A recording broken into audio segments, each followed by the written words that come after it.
ನಮ್ಮ ಸರ್ಕಾರದವರು, ಭಾರತೀಯ ಸರ್ಕಾರದವರು ಒಂದು ಸ್ಯಾಟಲೈಟ್ ಲಾಂಚ್ ಮಾಡ್ತಾರೆ. ಆ ಸ್ಯಾಟಲೈಟ್ ಲಾಂಚ್ ಮಾಡೋ ಉದ್ದೇಶ ಏನಾಗಿರುತ್ತೆ ಅಂದರೆ, ಸೊ ಯಾವ ಜಾಗದಲ್ಲಿ ಅದು ಅಗ್ರಿಕಲ್ಚರ್ ಪರ್ಪಸ್ಗೆ ಸ್ಯಾಟಲೈಟ್ ಲಾಂಚ್ ಮಾಡ್ತಾರೆ. ಅದು ಯಾವ್ಯಾವ ಜಾಗದಲ್ಲಿ ಎಷ್ಟೆಷ್ಟು ನೀರಿದೆ ಅಂತ ಚೆಕ್ ಮಾಡೋದಕ್ಕೋಸ್ಕರ ಆ ಸ್ಯಾಟಲೈಟ್ ಲಾಂಚ್ ಮಾಡ್ತಾರೆ. ಅದರಲ್ಲಿ ಎಲ್ಲ ಇವಾಗ ರೆಡ್ ಇರೋ ಜಾಗದಲ್ಲೆಲ್ಲ ಅಲ್ಲಿ ನೀರಿಲ್ಲ ಅಂತ, ಬ್ಲೂ ಇಶ್ಯೂ ಮತ್ತು ಗ್ರೀನಿಶ್ ಇರೋ ಜಾಗಗಳೆಲ್ಲ ಅಲ್ಲಿ ನೀರಿದೆ ಅನ್ನುವಂಥದ್ದು ಅದು ನೋಟ್ ಮಾಡ್ತಾ ಇರುತ್ತೆ.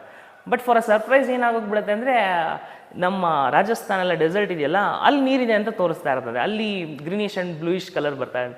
ಎಲ್ಲರಿಗೂ ಏನೋ ಸರ್ಪ್ರೈಸ್ ಆಗುತ್ತೆ, ಇದೇನಪ್ಪ ಇಲ್ಲಿ ನೋಡ್ರಿ ಮರುಭೂಮಿಯಲ್ಲಿ ನೀರಿದೆ ಅಂತ ತೋರಿಸ್ತಾ ಇದೆಯಲ್ಲ ಇದು ಸ್ಯಾಟಲೈಟು ಅಂತ ಅಂದ್ಬಿಟ್ಟು ಚೆಕ್ ಮಾಡ್ತಾರೆ. ಆಮೇಲೆ ಗೊತ್ತಾಗಿದ್ದೇನೆಂದರೆ, ಸೊ ಸರಸ್ವತಿ ಅಂತ ಒಂದು ನದಿ ಇದೆ. ನಮ್ಮ ಹಳೆ ಸ್ಕ್ರಿಪ್ಚರ್ಸ್ನೆಲ್ಲ ಸರಸ್ವತಿದು ನೋಟ್ ಮಾಡ್ತಾರೆ. ಗಂಗೈ ಚ ಯಮುನೈ ಚ ಗೋದಾವರಿ ಸರಸ್ವತಿ ನರ್ಮದೆ ಸಿಂಧು ಕಾವೇರಿ ಜಲೇಸ್ಮಿನ್ ಸನ್ನಿಧಿಂ ಕುರು ಅಂತ. ಮಿಕ್ಕಿದೆಲ್ಲ ನದಿಗಳು ಸಿಕ್ಕುತ್ತೆ, ಬಟ್ ಸರಸ್ವತಿದು